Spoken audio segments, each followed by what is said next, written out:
and slowly but surely, as I keep going down these roads of opening up to God what he already knows about, there's a certain freedom that comes in that that affects everything else. Because if you think about it, you have a God who knows you deeply, who loved you before you knew how to love him.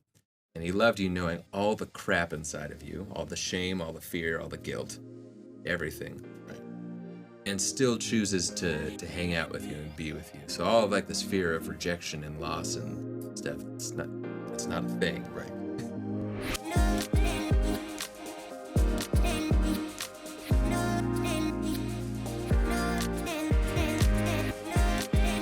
Hey, welcome back to Studio Conversations, episode 14. We're right. Welcome to the mirror zone where we switch spots and it's very uncomfortable for both of us. Yeah, no, I don't feel natural. Yeah, I'm like, so today, Not as natural as this La Croix. that was That was good. so organic. Yes, thank you. Mark wanted to talk a little bit about transparency today. Yes, I did. Like windows. Like, mostly, let's talk about windows and window treatments. But transparency of the heart. A window into the soul, if you will.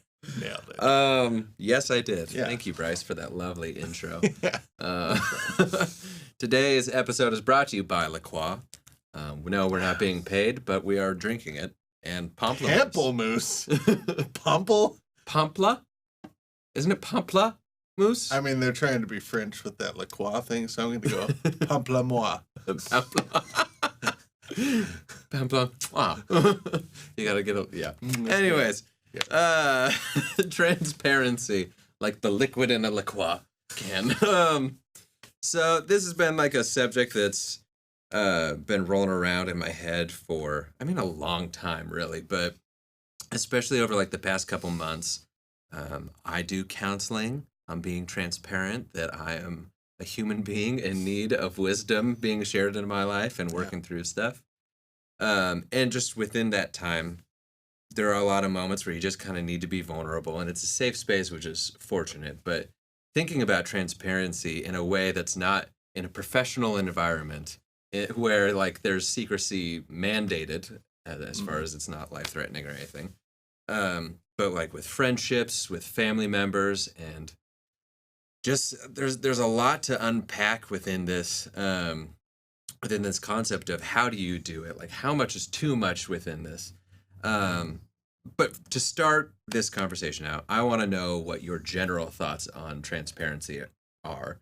Maybe if there's like some history with it. Yeah. I don't know. I mean, I tell Mark is my work wife. We share an office together and we just talk about everything all the time. So I would say in general, I'm pretty open. I'm a relatively open book, as it were. But you know, at the same time, guarded as far as wisdom would dictate. Just depending on the audience, depending on the time, depending on whatever. Like, Yeah. I'll be open, very open where necessary, and I'll be somewhat guarded where necessary, depending on the audience or whatever. So I think in general, transparency is a great thing, because if we're not being transparent with anyone, how do people really know us? How do you really have any sort of deep relationship if you can't tell someone how you're feeling at any given time? Right. Like it's just it's a false relationship if you just have zero transparency and you can't be who you are. Right. Yeah. Oh, yeah. That would be my.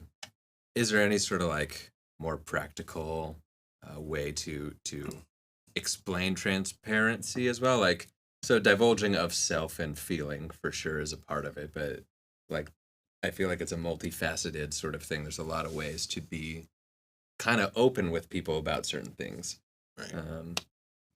What else you got in that noggin? Well, okay, so If I can pick your brain, please. So one thing Sam loves to talk about, and this will sound wrong, but Here we go. It always does when it comes from Sam. Almost every sermon, Sam talks about pornography. Okay. Like, and just how it is a struggle that ruins marriages and all this kind of stuff. Mhm.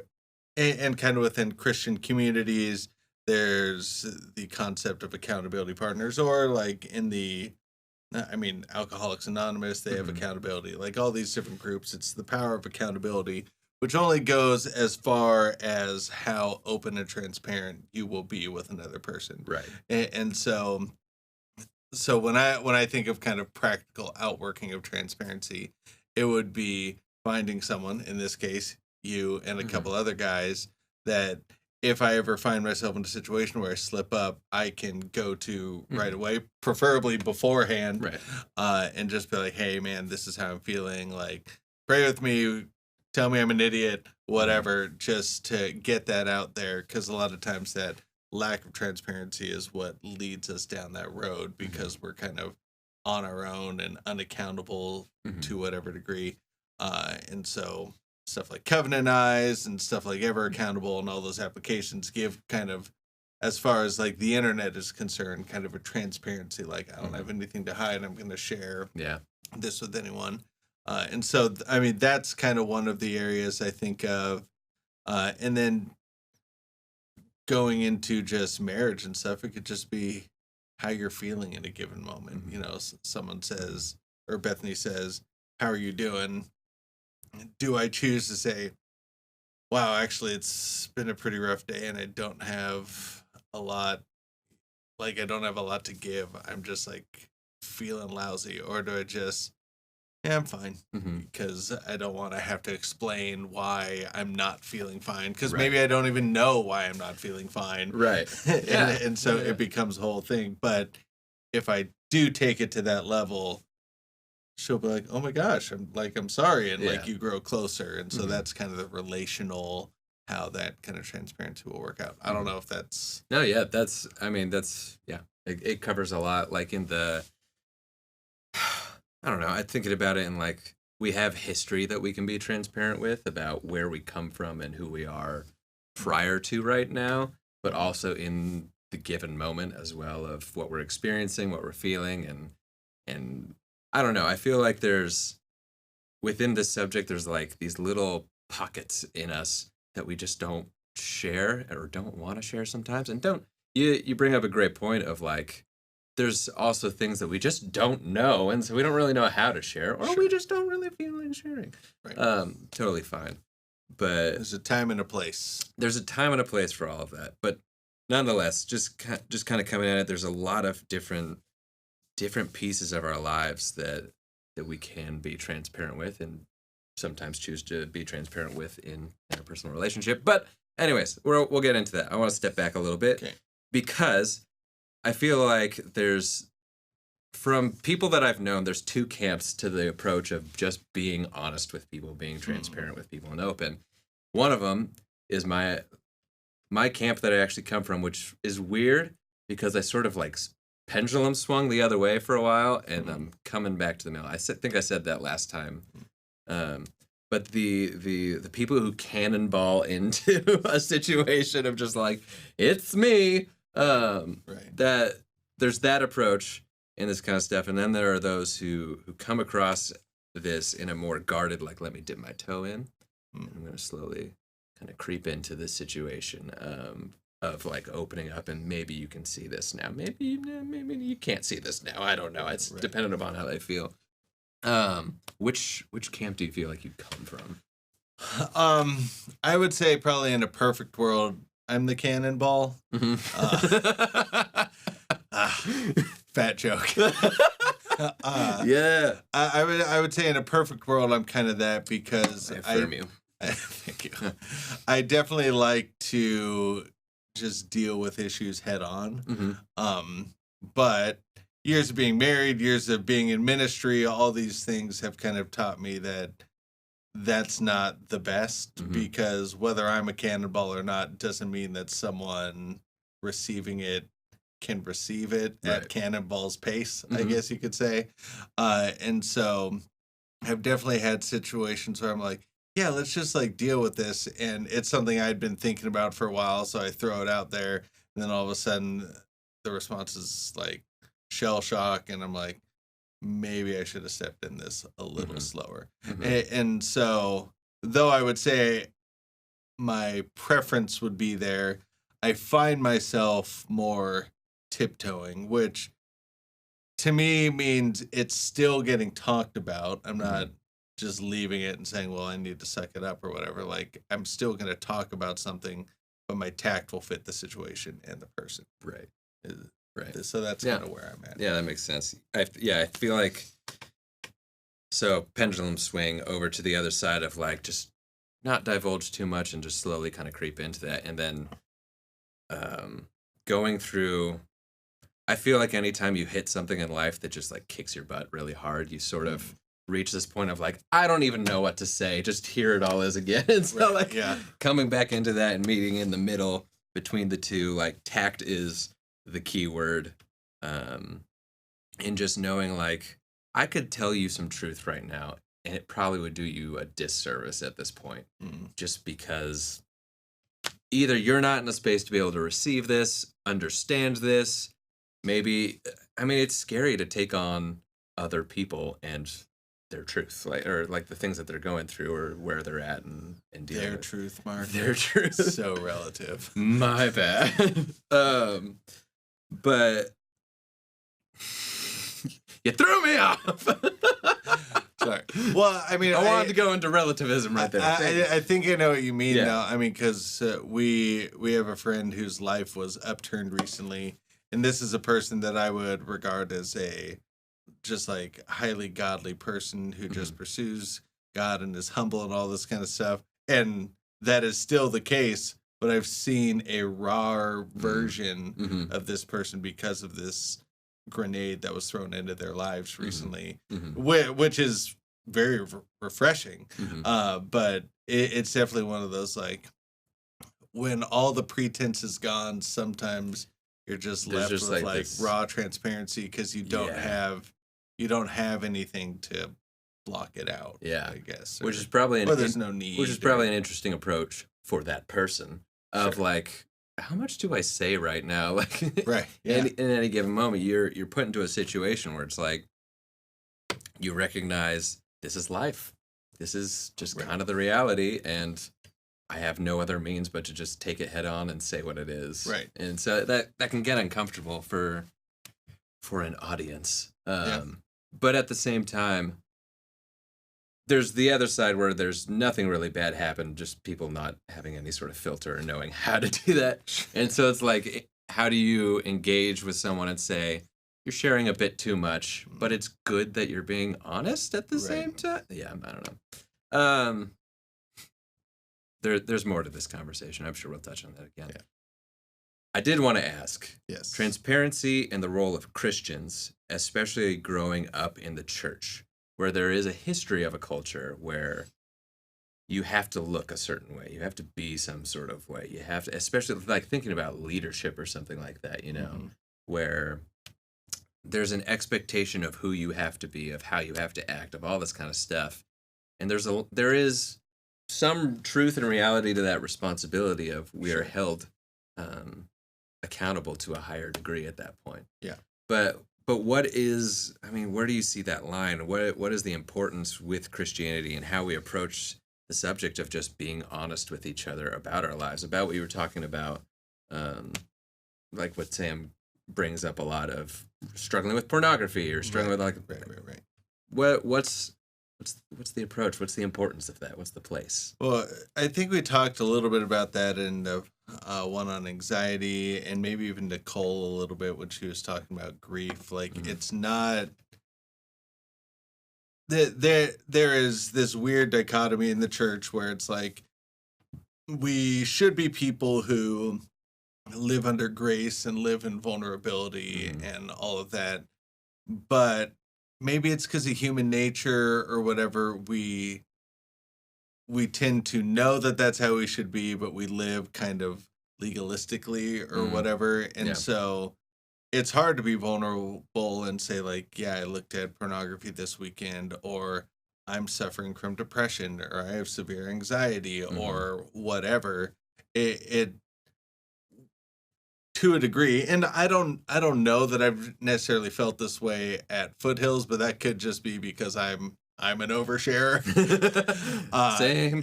and I'll just kind of tell people what's going on, Yeah. and maybe I've just chosen good people to do that with. Yeah, for sure. Had a little discernment there or whatever, but there tends to be kind of within church culture, at least this stereotype that we need to look a certain way, and if we don't look a certain way, we'll be excommunicated, whether socially or really. Right.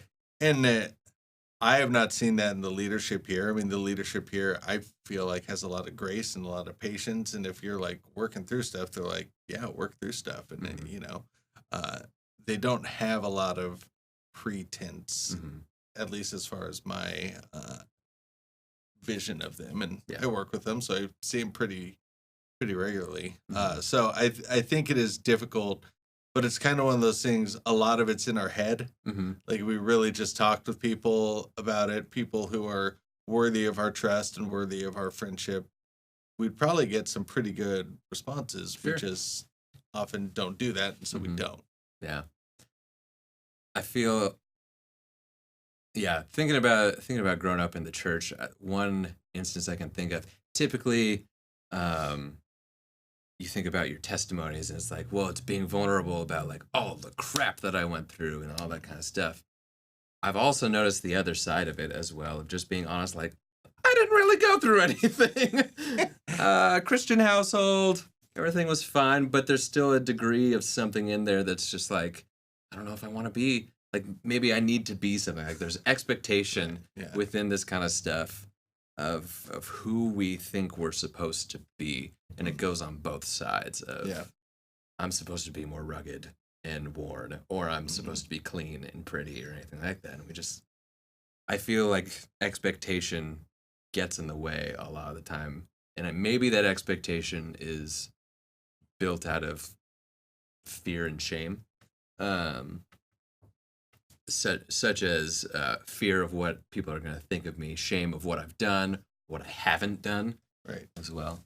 Well, and I mean, culturally speaking, it's like, it's especially, and again, this could just be because now I'm paying more attention or whatever. Mhm. But I mean, we live in a culture where if you don't have a certain background, if you don't have a whatever, your words carry no weight. Yeah. Or whatever. Like, you can't speak to that because you're not this. You can't speak to that because you're not this. So maybe we bring some of that into the church Mhm. where it's like, well, you grew up in a Christian household, so who are you to tell someone who didn't grow up in a Christian household that they need Jesus because yada yada yada, Yeah. whatever. Yeah. So maybe we just kind of internalize some of that stuff, Mm. and then we feel like guilty, like, gosh, I don't have a good like, what is a good testimony? Is it like One that happened. like seriously, like a good testimony is Jesus saved me from hell. Right. That's a good testimony. Mhm. Like the other stuff, it's like, praise God that he saved someone, from drugs and abusive relationships, and the person from the Christian household. Like, he's good, and his family is diverse and full of amazing stories of God loving everyone. Mhm. That's a good testimony. Seriously. But because I feel the same way as you a lot of times. I'm like, yeah, my parents love each other and they're still married, and I was a Christian, and whatever. But I'm like, that's encouraging to people. That exists. It does exist. Like our buddy Rocky, Mm. he used to come over to our Rocky. house when I was doing youth ministry and stuff, and he would come over to our house and just kind of hang out with our family. Yeah.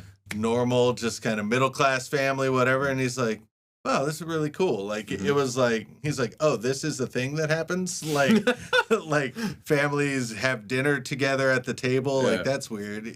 So it's like, even those like kind of stereotypical Christian testimonies are a witness that good things are happening in this world, and that perhaps a family based off the gospel and the love for each other and all that, maybe that's a good thing, and that's a possibility, and that can be an attraction to people. Yeah. Sorry, I just went off on a little. Love that. You went on a little Bryce. A little Brycing. I told him it was going to be his episode. Regular dose of Bryce. No, you talk. Basically, you're my guest right now, is how it feels. Oh, okay. Welcome to Mark's Conversations. I don't know. I grabbed your foot. Do I? I kind of liked it, though. All right. I'm sure. So, kind of pushing into one thing you said was we often think like, oh, maybe I can't share this. No, I probably shouldn't share this type of thing.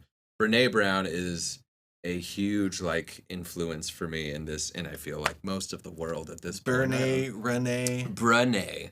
I was wrong.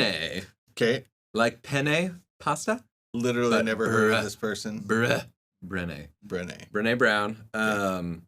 So she does studies on shame and fear. Okay. And one of the concepts that she talks about in, I forget which book. Read all of them. Wow. One of them is the idea that we complete the stories for ourselves, and typically out of a place of shame or fear or guilt or anything like that, where it's you did something, you came into work, you barely spoke, you just kind of sat there and started typing, and I'm thinking he hates me. Oh, clearly, because he doesn't greet me like he normally does. Right. There's no high fives. There's no zinger that you've thrown my way. I'm full This of zingers. happens all the time. I'm full of zingers. And so I just complete the story based off of kind of a self-perception almost, or a fear of like disappointing you or something like that, or maybe my identity is built on what other people think about me or something like that. Right. And so I complete the story with, you hate me. And really it's, no, like your tire got popped on the freeway. You had to change it. While you were changing it, someone drove through a puddle. Classic movie hijinks, and it just sprayed you. And then it started raining again.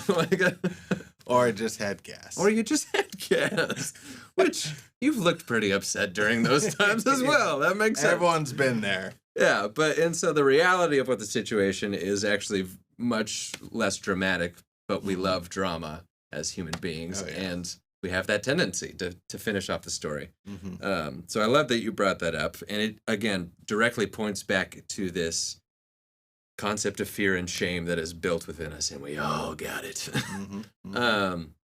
So when it comes to being transparent, I guess, I mean, let me ask you the question, like, what would you say for yourself are the common fears of actually like opening up about something, being fully Bryce in a situation, or asking questions? Never or, go full Bryce. Like, never go full Bryce.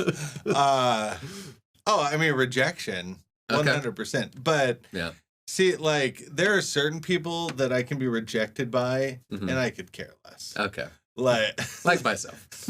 No, you would be one of the ones that I'd care about. My wife would be one of the ones that I'd care about. Okay, And I don't mean like total rejection or whatever, but just that whatever I'm saying isn't received in the way that I mean it. Maybe I Mhm. don't communicate well, and so it causes some kind of rift in the moment or whatever. Mhm. As like a words of affirmation, yeah, the kind of guy that the worst you can do is either say nothing Mhm. or say a harsh thing. Mm. And so there's a fear of rejection if I say something, and if I know something's coming, I finish the story. I'm like, I'm going to say this, then they'll say this, and then they'll say this, and then we'll cry Mhm. or whatever. I'm getting better at not letting that Mhm. stop me from saying what needs to be said, but letting it change the way I say it. Maybe does that? Yeah, for sure. Well, no, yeah, that answers it perfectly. You did a wonderful job. Thanks for. I affirm you. No, I mean, and maybe that's like the most common one because I totally jive with that as well.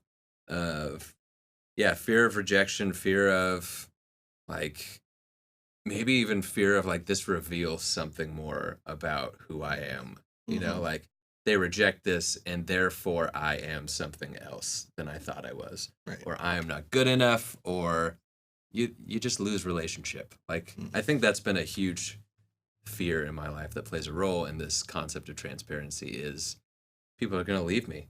Mhm. Like people are going to just dip out. Right. And sometimes that's proven to be super accurate. Sure. Yeah. But Yeah. also within that fear, there's still a completing of the story of the reasons why any of that ever Right. happened, you know? Well, yeah. I mean, when we are not given a conclusion, Mhm. our mind fills in the gaps. Yeah. You know, and uh, it's so funny. I feel like a lot of guys Mhm. are full of unearned confidence.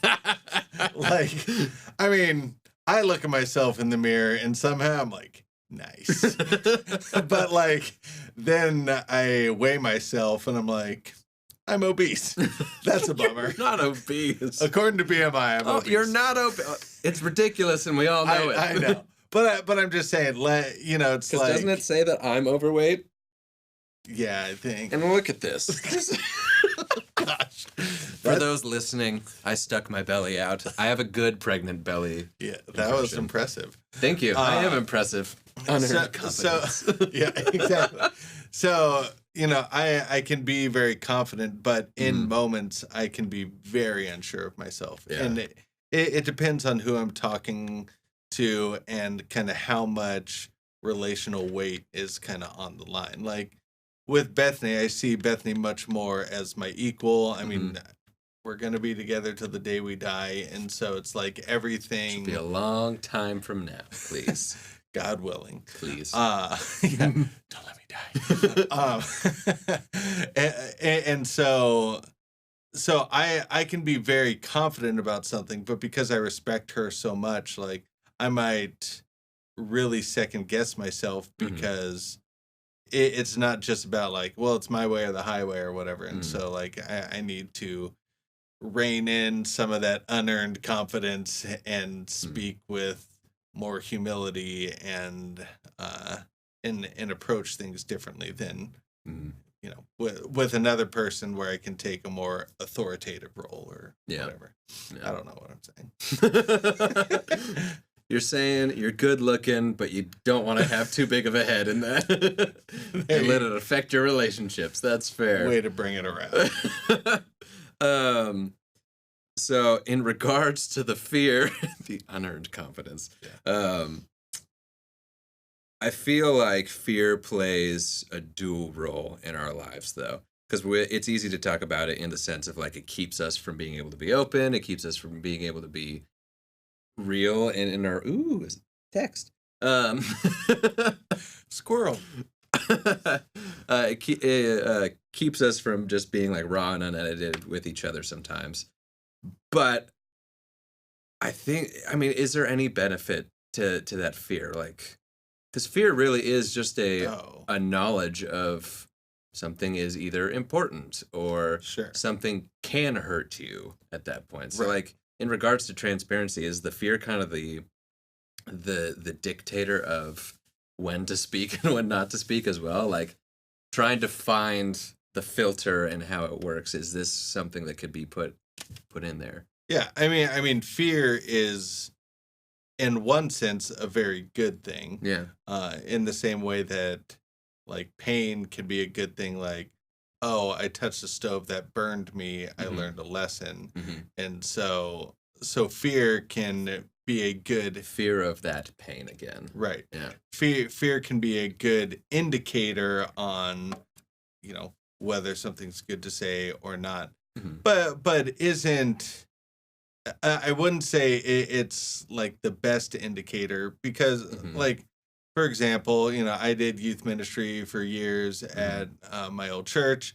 Loved it, good church. But there came a point where it was apparent that I needed to move on. Yeah. And this was my family's church. Like, I'd been at the church 31 years, roughly, when I left.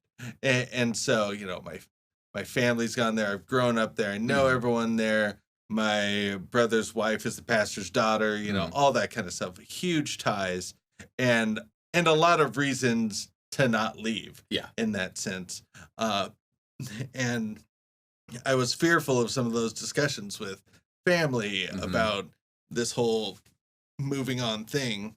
And if I let that fear dictate my future and my, you know, marriage and all that kind of stuff, I could still be there and be in a worse place. Right. And so fear definitely plays a role in us not saying really stupid stuff. Right. And, not, I think Sam talked about it, not giving up 40 years of marriage for one night of passion. Yeah. I mean, stuff like that, like it definitely has a role to play in our decision-making process and making wise choices. But in the same way that I don't want to homeschool my daughters because I'm terrified of what this culture will do to them in public school or whatever, I want to make choices based out of wisdom and for the good of my daughters as opposed to fear of what could happen.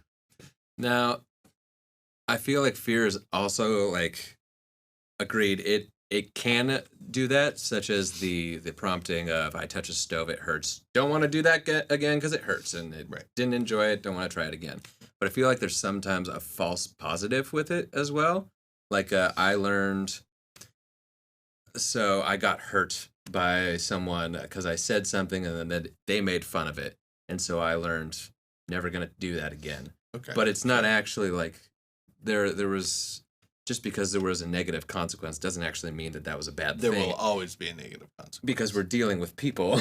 Right. Well, and it's a two-way street in transparency. There's what you give and what people receive and respond with as well. Right. Which I would argue as humans, as Christians, as trying to be like Christ received people well when they were honest. Sometimes even called them out in honesty, but still like received that of them well. But I also think part of that false positive can fall into when we have a fear moment that had to do something with our being open and who we are and anything like that. And it started affecting our identity essentially, or it sort of shifted the way that we look at ourselves at that point. It's Proverbs 29. I should have written it down. It says basically the fear of man will prove to be a snare. Okay. Fear God, not man. Right. And maybe that's a good avenue that we can take right now, such as the transparency of not out here, but right here. Of we have a God who knew us before we were born. He knew every little detail like that. Oh, my stomach is making noises. I heard like a wolf howling. This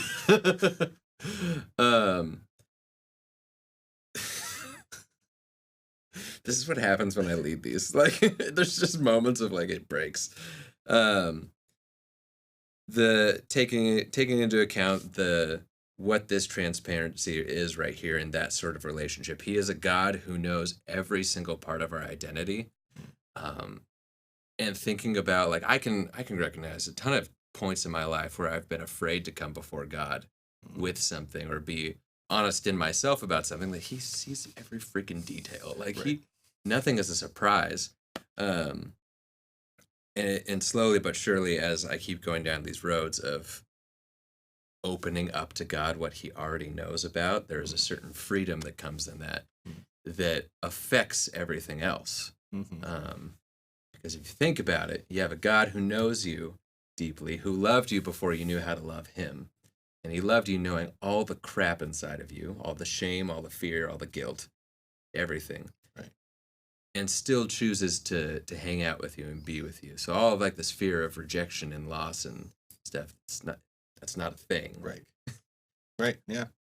So how does that affect your vision for your relationships outside then? Does it kind of usher in sort of a bravery into transparency with people and how we utilize that and how we approach those situations? Because knowing that our identity is founded in Christ, right, and is unshakable by anything that we could ever do, anything we've ever done. Like, right. Yeah.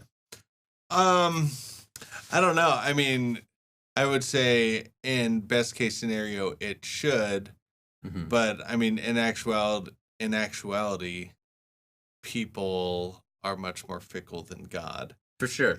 Yeah. and past, my past failures have shown me that some of them have caused people to leave me.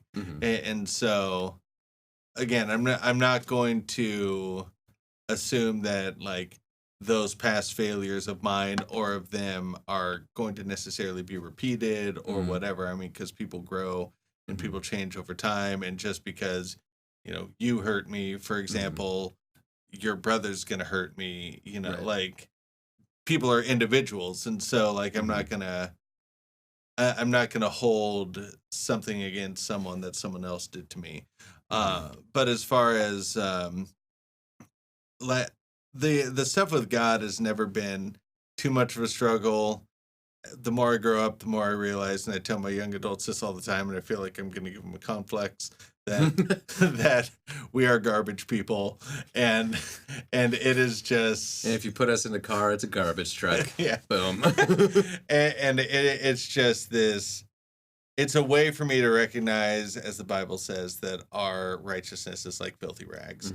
I mean, there's nothing good in us that we should be saved, but God in his glory saved us. And so I've never really had issue being transparent with God because I've understood his grace and his forgiveness, which I think you poured out so eloquently. That was nice. Nice.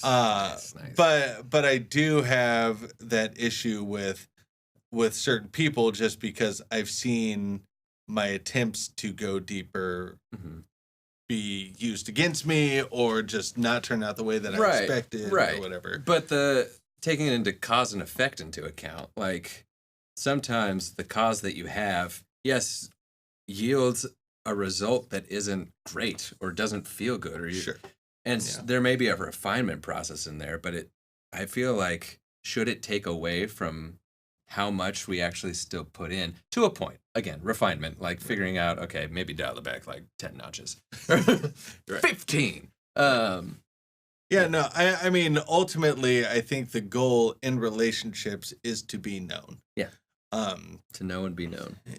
Like I hear stats, when I'm listening to like news or whatever, that people are separating because of their approval or disapproval of the president and like things like that. And it's like, no, we need to be able to be known in a spousal sense. We need to be able to be known in a friendship sense, in a in an acquaintance sense to some degree. Right. I mean, we need to be able to be known and disagree but love each other. I don't want to hide anything from my wife. I don't want her to hide anything from me.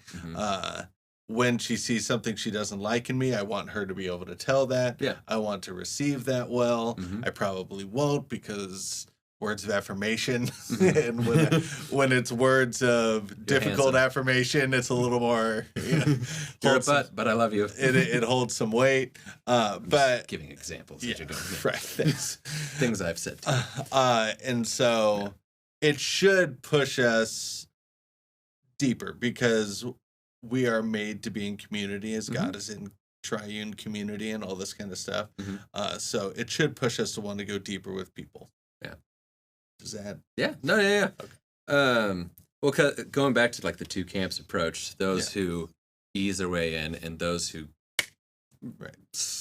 hit the water belly flop style. I feel like there is wisdom in both of those. There's wisdom in both approaches. One in we do need to take time, both considering the person in front of us, but also with our own selves and just knowing that life is a process and trust it needs to be earned and gained and slowly worked on. And maybe our ability to trust can grow as well within that. But yeah, I feel like that's the benefit of that side. But on the other side, there is a call to bravery almost. And this is kind of where I wanted to lead this into is I feel as though Christians are called to be leaders of transparency, essentially. Are called to, as Brene Brown says, get into the arena in their authenticity and who they are. And it just kind of, the more walls that you take down, essentially, the brighter Christ will shine outwards from you at that point. And the more like unsuspected relationship can come out of this as well. Of like you got really honest and it threw someone off because they're like, I'm just not used to people being so real to me. We live in a culture that is constantly inundated with, this is who you need to look like. This is the expectation of how everything should be and how people should operate. We curate our Instagrams. our Twitter. This is what your house looks like. This is what expected at school. This is how your kid should. And some of us even try to take on personas of like, I love to travel and do all this stuff, and we never leave and get out and do that kind of stuff. And maybe we can come to. All right, I have 2 kids, Mark. I told you that in confidence. Well, no, what I was gonna say is there are practical things that keep us from that, or it's just we like the idea, but we just never seem to find the time, and that's okay too. Yeah. Anyways, nonetheless, we're creating all of this persona and things out here instead of just being honest of like, honestly, like I just don't really care about that stuff. Like, and within this moment of bravery, I feel like that ushers in other people to join. Are you saying it's brave not to care? Because I'm the bravest person. Call me Spartacus. That's essentially what I'm saying. No, but I think, I think Christians are called to be that kind of transparent leader and bring other people into the fold, because I think it's attractive, and I think that's what Jesus was. He knew himself. He knew who he was. He never compromised on who he was. And people were drawn to this truth that he just he radiated like. Right. Well, and that one thing I think our culture really needs that our favorite liberal, Tim Pool, talks about all the time. Yes. Tim Pool, social liberal. Social liberal. What? He's mixed race. Oh my gosh. He says that all the time. He points out like kind of the cancel culture that we live in and how people look back 10 years on social media or whatever, and they find something terrible someone says, and they're like, this person's terrible, we should boycott it, yada, yada, yada. And one thing he says is our culture has forgot how to forgive. And it's like, what are Christians if not prime examples of a God who forgives and someone who should be willing to forgive because Christ has forgiven us. And so like kind of in that sense, like that's that realness, that's that rawness to be like, you know what? I've said something just like that. I've actually said something worse.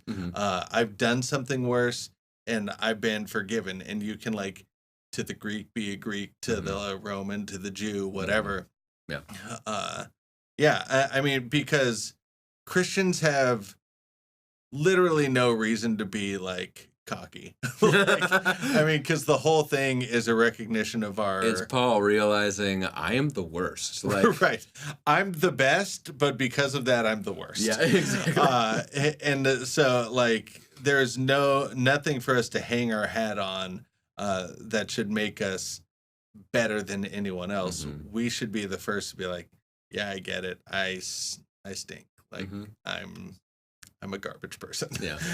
And to shine and be open and honest with stuff like that, because that is attractive to people, because it's all about headlines. It's all about short little inspirational snippets. But digging in there, the attraction of it and realizing your intent behind your transparency as well. Right. Are you trying to know this person and let them and show up to the conversation and share who you are, or are you trying to be something still? Because even that can get like a little sticky, and I found myself doing that too. That's why I'm bringing it up. All right, fair. But just throwing that out there. Yeah, I mean, sure. Yeah, I mean, your intent behind it is important, but I mean, a lot of times attitude change is preceded by actions, like repetitive actions, and overall, for sure, that can end up changing your heart and your understanding. So, yeah, not to cause the whole like question everything at all times mentality. Yeah, I mean, I definitely think it's good to check your motives and intent. We talked about that on the last podcast we did. Like intent, check yourself before you wreck yourself. Yeah, intent is super important. Yeah, but yeah, I mean, question everything to a point and then just kind of let it be what it is. Don't kill yourself with that. So I think the visual that I best have in this is a Christian whose identity is rooted in God, and therefore the self-confidence found not in I'm the coolest thing, but in who I know is saying you are loved, you are good enough, you are with me, you are walking and growing, and not perfect, which is always important to remember, but nonetheless, sanctified and moving in the right direction. Yeah. Having that and then being able to be with tact as transparent as possible with people. Let that relationship grow and breathe till the ends of yourself. Mm-hmm. And I feel like those are the real deep relationships that you have. Yeah. It's at that point where you're actually having life with each other, as Doug would love to say. Doug loves doing life. Classic Dougism. And I feel like I'm always doing life. Unpacking life. Unpacking life, man. Yeah. Sorry, Doug. He lives out of suitcases. But I feel like that is a part. That's something that we all need to aim for in each of our relationships, regardless. And not everything has to reach that point, of course. I'm not trying to throw out the expectation of you need to be completely vulnerable and exposed to everyone in your life. Yeah. Like there's varying degrees, but nonetheless, it is a mutually beneficial pursuit to do, and it will inspire other people to join you in that process. And not everyone has to, but nonetheless, I think this is a certain practice that we need to develop as Christians in order to be those types of leaders and step up in bravery. And I feel like the more that we do that, the more that we face our fears within that, the more that we conquer, the more confident we become in ourselves, the more confident we become in who is leading us in the first place. Mm-hmm. Is there anything to expand upon that? I don't know. Did I say it perfect?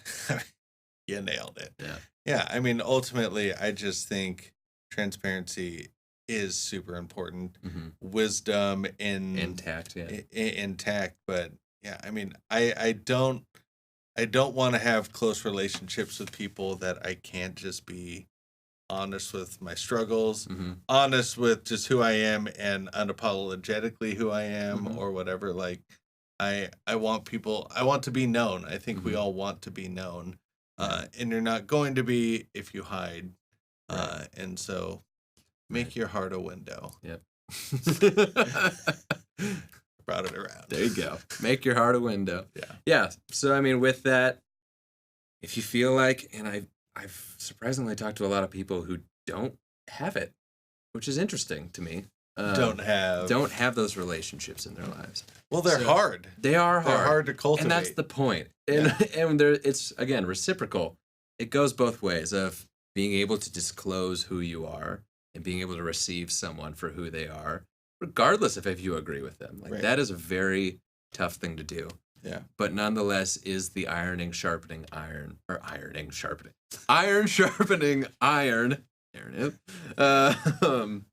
Process of like, it's not, it's two blades come together. It's uncomfortable for both, but in the end it's good and we're better for it. Right. And we become more like Christ in that. And yeah, I was going to bring up another verse, but I would become Doug in that point and just start like rolling into something else. So I'm not going to do that. So encouragement for everyone to be able to find those people in their lives that they can trust, that they can begin this journey of being transparent, and within that shedding their shame, you could call it, getting rid of some of those fears of being rejected, because ultimately, if we're living in a world with human beings, rejection is always around the corner. And that's okay. The more that you face this kind of stuff, the bolder that you can be, and assured, because the creator of the universe loves you wholeheartedly, regardless. And if there has ever been a foundation to jump off of, that's one. Right. Yeah. So, Mark, thank you. That was a good topic. I think important. You did great, buddy. I didn't know if I was going to keep the train on the tracks. Let us know kind of your thoughts and experiences with dealing with the topic of transparency and maybe some of the difficulties, some of the ways that you've seen God come through. If there's anything we can be praying for you about, hit us up, Mark or Bryce at foothillscp.org, at foothillscp on Twitter and Instagram and all that goodness. If you have a question, hashtag foothillsconvos, I think, is still our thing. As we said, we're going to try to be doing these more. We got a couple planned with some guests, so you don't just have to listen to us. I just realized we're matching. We kind of are. We're even. You're Same. not showing your ashy knees, but Yeah, no, I can't get up there. yeah, Okay. so we have a lot of stuff planned, and Yep. I'm excited for it. But I'm also excited. see you later, and yep. That was dumb.